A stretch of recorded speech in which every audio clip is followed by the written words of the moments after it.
Hello students, मैं अजय यादव आपका आपके अपने यूट्यूब चैनल आरएस एकेडमी में स्वागत करता हूं। हम लोग पढ़ रहे हैं इसमें हम लोग आज जो टॉपिक चल रहा है करंट अफेयर। आज हम लोग आज से जुड़ी जो भी घटनाएं होंगी उसके बारे में डिस्कस करेंगे। तो अब हम लोग आते हैं अपने पहले प्रश्न पर। देखिए यहाँ पर करंट अफेयर जो भी जिस भी परीक्षा में पूछा जाता है वर्तमान परिप्रेक्ष्य में यह लगभग सभी कॉम्पिटिटिव एग्जाम में पूछा जाएगा और जिस भी परीक्षा में पूछा जाएगा उसके लिए यह क्या होगा, यह एक रामबाण की तरह सिद्ध होगा। तो आज हम लोग बढ़ते हैं अपने पहले प्रश्न की ओर। तो देखिए यहाँ पर पहला प्रश्न दिया है, आज प्रधानमंत्री द्वारा अंडमान और निकोबार द्वीप समूह से जोड़ने वाली submarine optical fibre cable OFC का उद्घाटन प्रस्तावित है। यह केबल किस शहर से अंडमान निकोबार द्वीप समूह को जोड़ती है या जोड़ेगा? तो देखिए यह किस शहर से अंडमान निकोबार को जोड़ेगा? तो यह चेन्नई से अंडमान निकोबार को जोड़ेगा। किससे जोड़ेगा? चेन्नई से। देखिए है आज यानी कि 10 अगस्त 2020 को इसका उद्घाटन जो होगा वो प्रधानमंत्री नरेंद्र मोदी जी करेंगे। तो देखिए यहाँ पर ये हमारी क्या है, यहाँ पर मान लेते हैं चेन्नई है और यहाँ पर क्या है, यहाँ पर अंडमान निकोबार है। तो यह जो केबल यहाँ पर जो लगाया गया है सबमरीन ऑप्टिकल फाइबर केबल, यह जो ऑप्टिकल फाइबर केबल है यह करेगा क्या? तो यह चेन्नई से अंडमान निकोबार को जोड़ेगा। और जो यह जो ऑप्टिकल फाइबर केबल लगा है यह समुद्र में लगाया गया है। कहां पर लगाया गया है? समुद्र में जो पानी है, समुद्र में जो पानी उस पानी यानी कि जल के नीचे लगाया गया है। तो आइवासन में जो ऑप्टिकल फाइबर केबल है यह क्या करेगा? यह चेन्नई को अंडमान निकोबार से या अंडमान निकोबार को किससे जोड़ेगा? चेन्नई से जोड़ेगा। या चेन्नई को किससे जोड़ेगा? अंडमान निकोबार से जोड़ेगा। और यह समुद्र में जो जल है उस जल के नीचे लगाया गया है। ऐसे है। देखिए इसमें होगा क्या कि ऐसे है ऑप्टिकल फाइबर। आप देखिए है क्या ऑप्टिकल फाइबर, या इसको हम कहते हैं अगर हिंदी में बात करें तो होता है प्रकाशीय तंतु। क्या होता है? प्रकाशीय तंतु। तो देखिए यह क्या होगा कि इस प्रकार से लगा यहाँ पर चेन्नई और इधर अंडमान निकोबार है। अब यह क्या करेगा, यह जो ऑप्टिकल फाइबर केबल है यह क्या करेगा? यह चेन्नई से अंडमान निकोबार को जोड़ेगा। अब देखिए यह लगाया कैसे गया, तो अभी बताया गया समुद्र के जल के नीचे क्या है, यह जो तार है वह केबल है जो वह बिछाया गया है। अब देखिए यह करेगा क्या, तो इसका उद्देश्य क्या है? इस केबल का या जो प्रकाशीय तंतु है या जो ऑप्टिकल फाइबर केबल है इसका उद्देश्य क्या है? तो इसका जो एम है वह क्या है? तो इसका उद्देश्य यह है कि यह क्या करेगा कि जो भी मोबाइल सेवाएं हैं, जो जितनी भी मोबाइल सेवाएं हैं वहां पर अंडमान निकोबार में मोबाइल सेवाओं को तेज और बेहतर करेगा। क्या करेगा? तेज और बेहतर करेगा। देखिए तेज का मतलब यह है कि वहां पर क्या होगा, नेट वगैरह तेजी से काम करेंगे, तेजी से चलेंगे और जो भी मोबाइल सेवाएं होंगी वह क्या होगी, वह फास्टर होगी। आई बात समझ में? अब देखिए यह तो जोड़ेगा किसको? चेन्नई से। जो चेन्नई शहर है इससे किसको जोड़ेगा? अंडमान निकोबार को जोड़ेगा। अब देखिए अंडमान निकोबार में, अगर अंडमान निकोबार में बात करें तो यह चेन्नई से सबसे पहले कहां पर जाएगा? तो यह चेन्नई से सबसे पहले अंडमान की राजधानी, अंडमान निकोबार की जो राजधानी है पोर्ट ब्लेयर, उसको जोड़ेगा। क्या होगा? यह चेन्नई से जाएगा और उसकी राजधानी पोर्ट ब्लेयर तक जाएगा। कहां तक जाएगा? अंडमान निकोबार की राजधानी पोर्ट ब्लेयर तक जाएगा। और पोर्ट ब्लेयर तक जाने के बाद वह पोर्ट ब्लेयर से अंडमान के उत्तरी हिस्से में, मतलब उत्तरी भाग में एक रंगट स्थान पड़ता है। क्या? रंगट। वहां से रंगट से यह फिर से रंगट से वापस नीचे आएगा। जैसे यह मान लेते हैं कि यह अंडमान निकोबार है तो यहाँ पर पोर्ट ब्लेयर स्थित है। यहाँ पर जो इसकी राजधानी है वह क्या है? यहाँ पर पोर्ट ब्लेयर स्थित है और इधर चेन्नई हमारा स्थित है और बीच में यह समुद्र है। और यहाँ पर क्या हुआ है कि ऑप्टिकल फाइबर केबल लगाया गया। और जो ऑप्टिकल फाइबर केबल है यह चेन्नई से किसको जोड़ेगा? अंडमान निकोबार की राजधानी पोर्ट ब्लेयर को। और पोर्ट ब्लेयर से यहाँ पर स्थान है रंगट। क्या है? रंगट। पोर्ट ब्लेयर से यहाँ पर रंगट, यहाँ से पोर्ट ब्लेयर से जो केबल है वो कहां तक जाएगा? रंगट तक जाएगा। और फिर यहाँ से सबसे नीचे स्थित है ग्रेट निकोबार। क्या? ग्रेट निकोबार। और यह रनगढ़ से अगर आपसे वहां पर पूछे कि यह अंडमान निकोबार में किससे किसको जोड़ेगा, तो ऊपर है आपका रनगढ़ और नीचे क्या है अंडमान निकोबार ग्रेट निकोबार। तो क्या करेगा, यह रनगढ़ से ग्रेट निकोबार को जोड़ेगा। आई बात समझ में। अब देखिए यहाँ पर इसको अभी हमने बताया जो ऑप्टिकल फाइबर है इसको हम क्या कर सकते हैं, इसको केबल कह सकते हैं। क्या, प्रकाशीय तंतु। जो ऑप्टिकल फाइबर केबल है इसको हम क्या कहते हैं, ऑप्टिकल फाइबर को प्रकाशीय तंतु कहते हैं।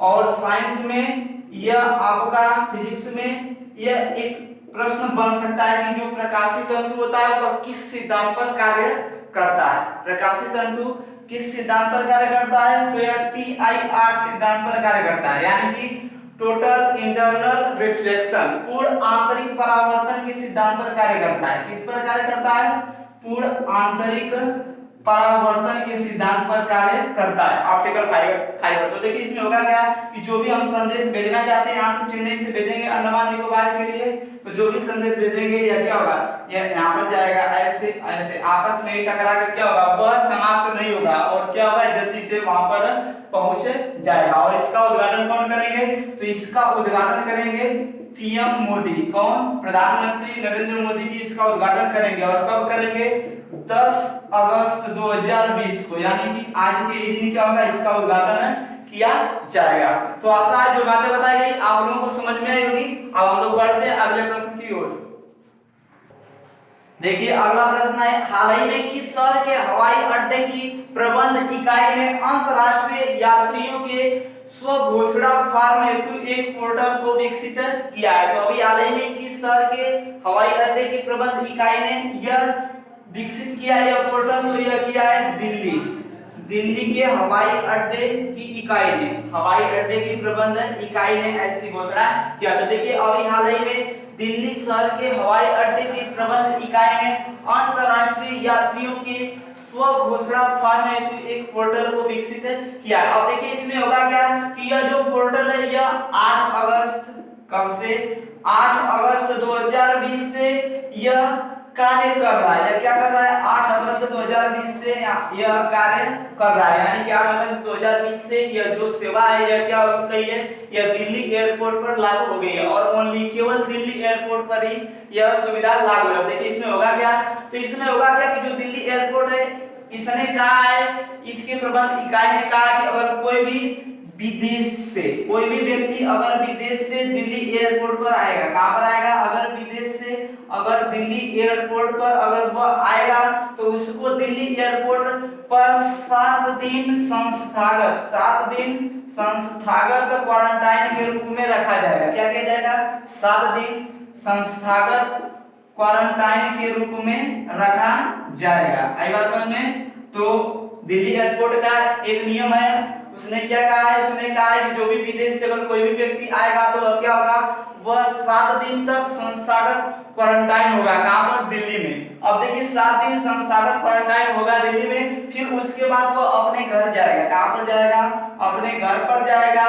और घर पर भी 7 दिन क्या होगा, वह क्वारंटाइन होगा। क्या होगा, 7 दिन घर पर भी क्वारंटाइन होगा। तो देखिए जो भी विदेश से अगर व्यक्ति कहां पर आएगा, दिल्ली एयरपोर्ट पर आएगा, तो वहां पर होगा क्या कि वहां पर 7 दिन की संस्थागत क्वारंटाइन में रखा जाएगा। कोई भी व्यक्ति आएगा उसको 7 दिन तक संस्थागत क्वारंटाइन में रखा जाएगा। फिर उसके बाद उसको घर पर भेजा जाएगा और घर पर भी वह क्या होगा, 7 दिन तक क्वारंटाइन होगा।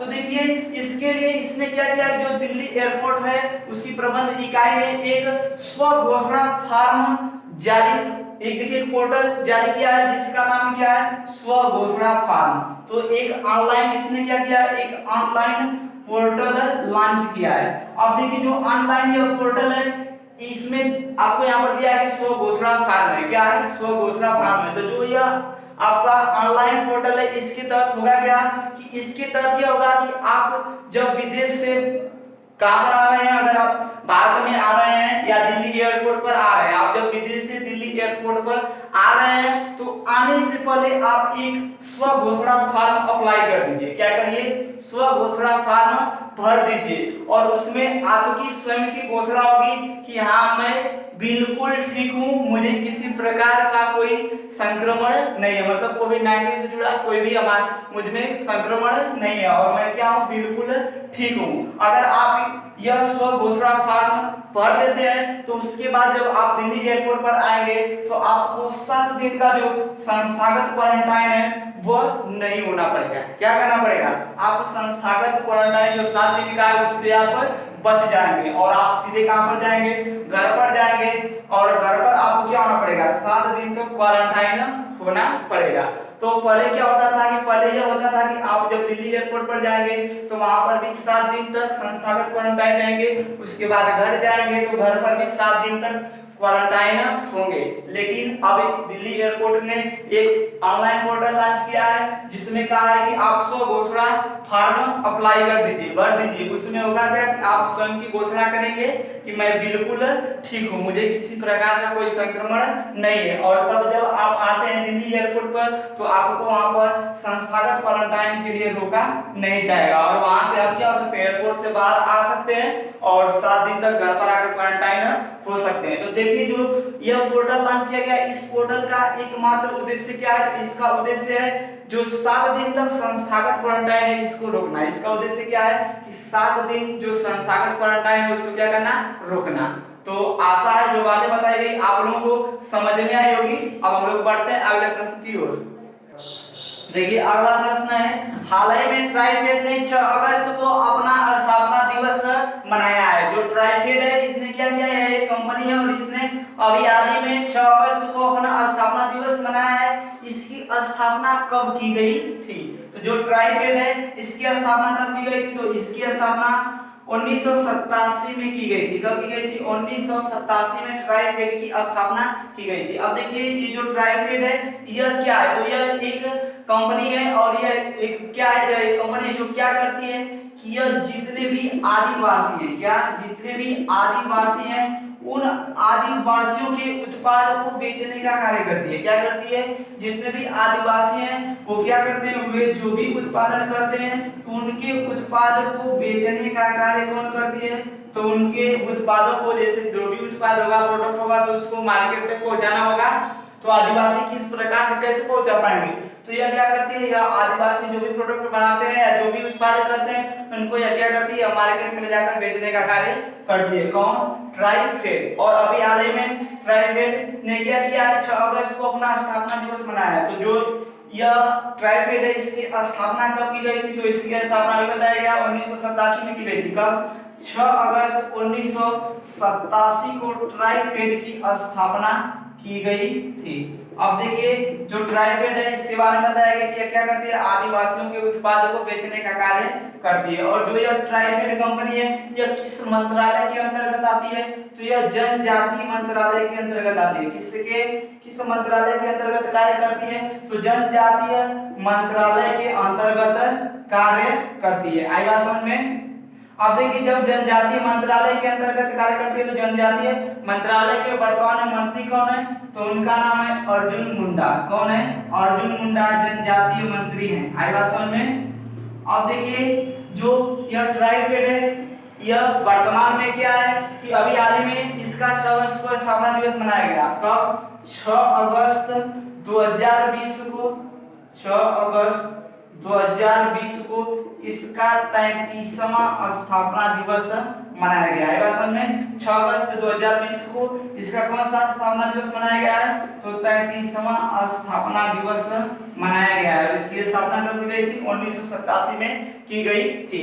अब देखिए जो ट्राइफेड है इसके पहले हेड कौन थे, इसके पहले एमडी कौन थे, तो इसके जो फर्स्ट एमडी थे वे कौन थे, तो उनका नाम था एस, जो पहले एमडी थे उनका नाम था एस के चौहान। क्या, एस के चौहान। तो इसके पहले एमडी कौन थे, एस के चौहान थे। आई बात समझ में। और अगर वर्तमान में एमडी की बात करें कि ट्राइफेड के वर्तमान में एमडी यानी कि मैनेजिंग डायरेक्टर कौन है, तो वर्तमान में इसके एमडी हैं प्रवीर कृष्ण। कौन है, प्रवीर कृष्ण।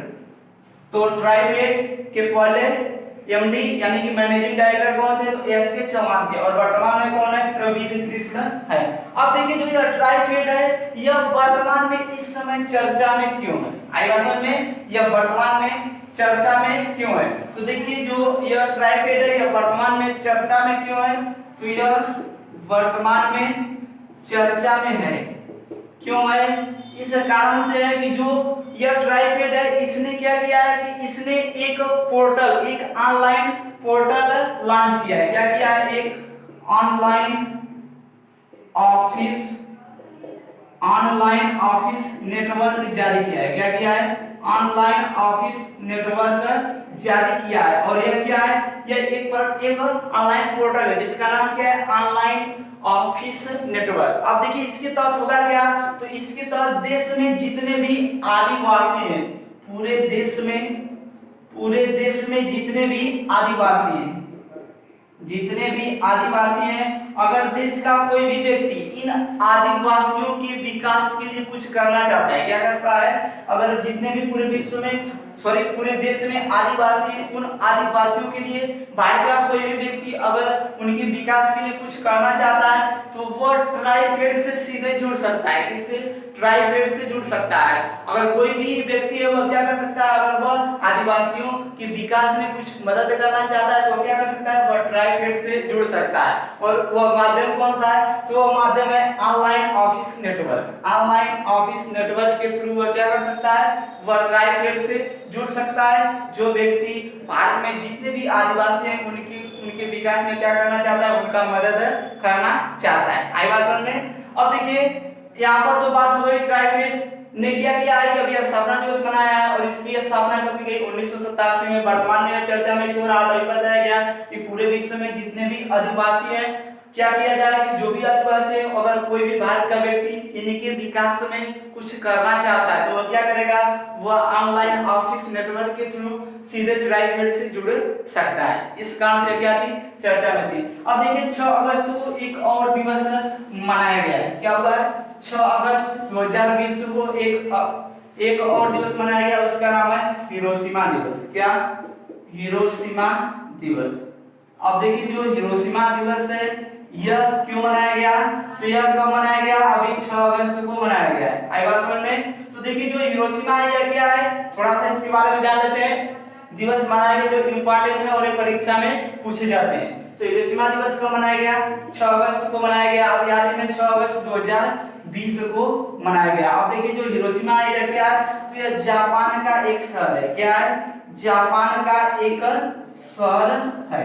देखिए यह जापान में क्या है, एक शहर है। तो हुआ क्या था कि 1945 की बात है, कब की, 1945 की, 1945 की बात है। उसमें देखिए हुआ क्या कि 6 अगस्त को हिरोशिमा, जो जापान का एक शहर हिरोशिमा, वहां पर बम गिराया गया था। क्या हुआ था, वहां पर अमेरिका के द्वारा बम गिरा था। और पहली बार प्रयोग कहां पर हुआ था बम का, तो जापान में किया गया था। हुआ क्या कि वहां पर जापान ने क्या किया कि अमेरिका पर आक्रमण कर दिया था 1941 में, और अचानक लगभग 1000 के करीब लोग मारे गए थे। विश्व युद्ध की बात है, उस समय क्या हुआ कि अचानक आक्रमण कर दिया और वहां पर 1941 में आक्रमण किया और अमेरिका के लगभग 1000 लोग मारे गए। तो अमेरिका ने एक प्रण किया कि इस जो यह कुर्बानी हुई है या यह जो घटना घटी, इस घटना को न तो मैं भूलूंगा और न ही जापान को भूलने दूंगा। इसने प्रण क्या किया, अमेरिका ने प्रण किया कि यह जो घटना, इस घटना को ना तो मैं कभी भूलूंगा और ना ही इसको जापान को भूलने दूंगा। आई बात समझ में। तो वहां पर हुआ क्या कि जो जापान की जो शहर है यहाँ पर हिरोशिमा, उस पर क्या किया कि अमेरिका ने 6 अगस्त 1945 को, कब, 6 अगस्त 1945 को बम गिराया था, और जिसका प्रभाव आज भी देखा जाता है। और वहां पर क्या हुआ कि जो हिरोशिमा शहर है वो तहस-नहस हो गया और उसका प्रभाव आज भी देखा जाता है। तो इस कारण से हुआ क्या कि प्रत्येक वर्ष 6 अगस्त को हिरोशिमा दिवस मनाया जाता है। आई बात समझ में। और इसी से रिलेटेड एक और इसका शहर है जापान का नागासाकी। क्या, जापान का एक शहर है नागासाकी। अब नागासाकी पर भी जो आपका अमेरिका है उसने क्या किया था, नागासाकी पर भी परमाणु बम गिराया था। तो नागासाकी दिवस कब मनाया जाता है, तो नागासाकी दिवस मनाया जाता है 9 अगस्त को। कब मनाया जाता है, 9 अगस्त को मनाया जाता है। और ये प्रत्येक वर्ष मनाया जाता है 9 अगस्त को। यहाँ पर भी क्या हुआ था कि 9 अगस्त 1945 को जो अमेरिका है उसने क्या किया था कि नागासाकी जो जापान का एक शहर है वहां पर बम गिराया था। इस कारण से 9 अगस्त को नागासाकी दिवस मनाया जाता है। तो आशा है जो बातें बताई गई आप लोगों को समझ में आई होंगी। अब हम लोग बढ़ते हैं अगले प्रश्न की ओर। देखिए अगला प्रश्न है, हाल ही में प्रधानमंत्री स्वनिधि योजना के लिए अनुशंसा पत्र मॉड्यूल लॉन्च किया गया है। अभी हाल ही में प्रधानमंत्री स्वनिधि योजना के लिए अनुशंसा का पत्र मॉड्यूल लॉन्च किया गया है। इस योजना की शुरुआत कब हुई थी, तो यहाँ पर बात की गई है पीएम स्वनिधि योजना की। क्या हुआ है कि इसके लिए एक अनुशंसा पत्र मॉड्यूल लॉन्च किया गया है। तो यहाँ पर पूछा है जो पीएम स्वनिधि योजना है इसकी शुरुआत कब की गई थी, तो पीएम स्वनिधि योजना की शुरुआत 1 जून 2020 को की गई थी। कब की गई थी, 1 जून 2020 को की गई थी। और किसके द्वारा की गई थी, तो प्रधानमंत्री नरेंद्र मोदी के द्वारा की गई थी। किसके द्वारा, प्रधानमंत्री मोदी जी के द्वारा की गई थी। आई बात समझ में। अब देखिए यहाँ पर प्रधानमंत्री स्वनिधि योजना इसके तहत क्या किया जाएगा कि जो यह प्रधानमंत्री स्वनिधि योजना है इसके तहत ऋण उपलब्ध कराया जाएगा। क्या किया जाएगा, ऋण उपलब्ध कराया जाएगा। आई बात समझ में। अब देखिए जो यह ऋण उपलब्ध होगा वह किनको ऋण उपलब्ध कराया जाएगा, तो जो जितने भी स्ट्रीट वेंडर्स हैं, जो भी स्ट्रीट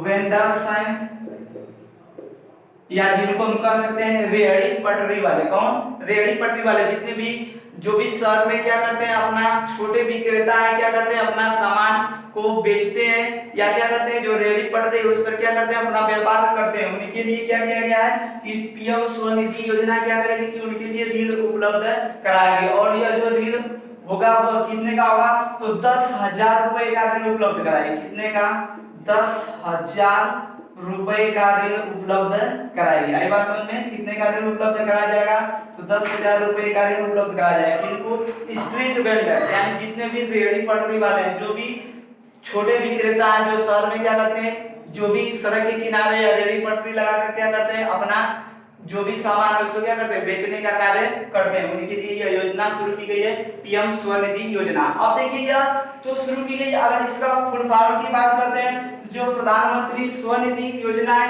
इसका फुल फॉर्म क्या होगा, तो इसका फुल फॉर्म होगा प्रधानमंत्री स्वनिधि योजना। इसका फुल फॉर्म होगा आपका street vendors, street vendors, street vendors Atmanirbhar Nidhi योजना। क्या, आत्मनिर्भर निधि योजना। तो जो पीएम स्वनिधि योजना है इसका फुल फॉर्म क्या होगा, तो इसका फुल फॉर्म होगा स्ट्रीट वेंडर्स आत्मनिर्भर निधि योजना। और इसके तहत किया क्या जाएगा कि इसके तहत 10,000 रुपए का ऋण दिया जाएगा। किनको, जो भी स्ट्रीट वेंडर्स है। स्ट्रीट वेंडर्स का मतलब जो भी रेहड़ी पटरी वाले हैं, जो छोटे विक्रेता हैं, जो क्या करते हैं, अपना जो भी सामान होता है उसको बेचने का कार्य करते हैं।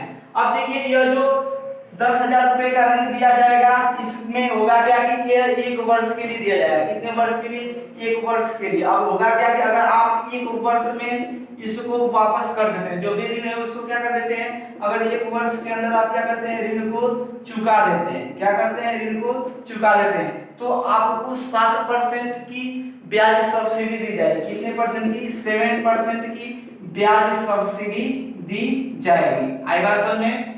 तो अगर आप क्या करते हैं 10,000 रुपए को 1 वर्ष के अंदर जो ऋण है वो उसको चुका लेते हैं, तो आपको ब्याज सब्सिडी कितने मिलेगी, 7% मिलेगी। अब देखिए यह जो पीएम स्वनिधि योजना है इस समय वर्तमान में चर्चे में क्यों, यह तो स्टार्ट हुई 1 जून 2020 को, लेकिन यह वर्तमान में इस समय चर्चे में क्यों, तो इस समय इसलिए चर्चे में इसके लिए कहा गया है कि जो भी स्ट्रीट वेंडर्स हैं, पहले क्या होता था कि आपने कह दिया कि मैं क्या हूँ, स्ट्रीट वेंडर्स हूँ, मैं छोटा विक्रेता हो, तो आपको लोन मिल जाता था। लेकिन अब होगा क्या कि आपको पहचान पत्र देना होगा। क्या, पहचान पत्र वहां पर दिखाना होगा, तब आपको क्या मिलेगा, तब यह जाकर तब आपको यह जो 10,000 रुपए का लोन है वह मिलेगा। तो देखिए जो मैक्सिमम जो जितने भी रेहड़ी पटरी वाले हैं मैक्सिमम लोगों के पास यह पहचान पत्र नहीं है, मतलब अधिकतम लोगों के पास यह पहचान पत्र नहीं है। तो इसमें होगा क्या कि इसमें कहा गया है कि अगर आपके पास पहचान पत्र नहीं है तो आप नगर पालिका के पास जाइए। कहां पर, नगर पालिका के पास जाइए और वहां पर नगर पालिका से एक पत्र अनुशंसा पत्र जारी करवाइए। क्या करिए, वहां से एक पत्र जारी करवाइए, इसका नाम होगा क्या, अनुशंसा पत्र होगा। तो आप करेंगे क्या, जब आपके पास वो पहचान पत्र नहीं है तो आपको लोन नहीं मिलेगा। अगर आप लोन लेना चाहते हैं तो आपको नगर पालिका के पास जाना होगा और नगर पालिका से एक पत्र जारी करवाना होगा और वो पत्र होगा अनुशंसा पत्र। और जैसे ही यह अनुशंसा पत्र जारी हो जाएगा आपको 10,000 रुपए का लोन मिल जाएगा। तो इस कारण से यह जो योजना है पीएम स्वनिधि योजना, प्रधानमंत्री स्वनिधि योजना, यह वर्तमान परिप्रेक्ष्य में चर्चे में है। तो आशा है जो बातें बताई गई आप लोगों को समझ में आई होगी। देखिए यहाँ पर अभी आपको पिछले प्रश्न में बताया गया कि 9 अगस्त को नागासाकी दिवस मनाया जाता है। अब देखिए जो 9 अगस्त है वो हमारे इतिहास में महत्वपूर्ण है। 9 अगस्त को देखिए 9 अगस्त 1925 को, कब, 9 अगस्त 1925 को काकोरी कांड हुआ था। क्या हुआ था, काकोरी कांड हुआ था। इस कारण से 9 अगस्त हमारे लिए हमारे इतिहास में क्या इंपॉर्टेंट है। काकोरी कांड हुआ था कब, 9 अगस्त 1925 को, जो कि उत्तर प्रदेश में पड़ता है। इसमें जो बिस्मिल्लाह खान थे, जितने भी जो भी भारत के थे जो क्या थे सत्याग्रही, या जिनको हम कह सकते हैं कि वे स्वतंत्रता सेनानी थे, उन्होंने क्या किया था, काकोरी कांड में रेल को लूट लिया था। जो रेलगाड़ी है उसमें जितने भी माल लदी हुई थी उसको क्या किया था, इन लोगों ने लूट लिया था। और इस घटना को हम किस नाम से जानते हैं, काकोरी कांड। वो भी कब हुआ था, 9 अगस्त 1925 को हुआ था और 9 अगस्त अभी हाल ही में बीता है। और एक और बात, 9 अगस्त 1942 को, कब, 9 अगस्त 1942 को भारत छोड़ो आंदोलन स्टार्ट किया गया था। क्या, भारत छोड़ो आंदोलन स्टार्ट किया गया था। महात्मा गांधी के द्वारा यह आंदोलन स्टार्ट किया गया था। तो इस कारण से 9 अगस्त क्या है, ज्यादा इंपॉर्टेंट है। तो आशा है जो बातें आप लोगों को बताई गई समझ में आई होगी। अब हम लोग बढ़ते हैं अगले प्रश्न की ओर।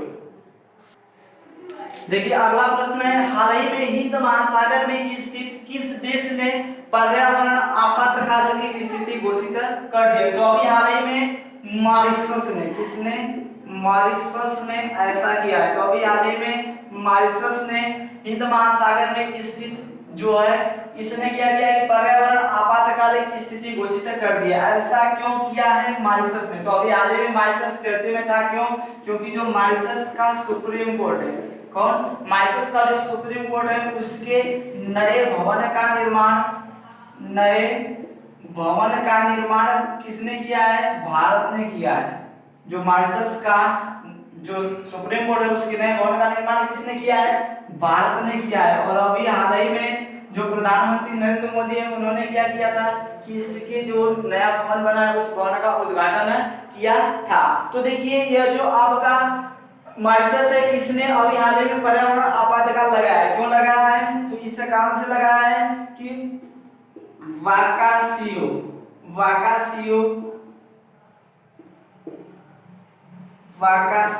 एक जहाज है। वाकासियो एक क्या है, यह एक जहाज है जो कि अमेरिका जो कि कहाँ का है, जापान का है।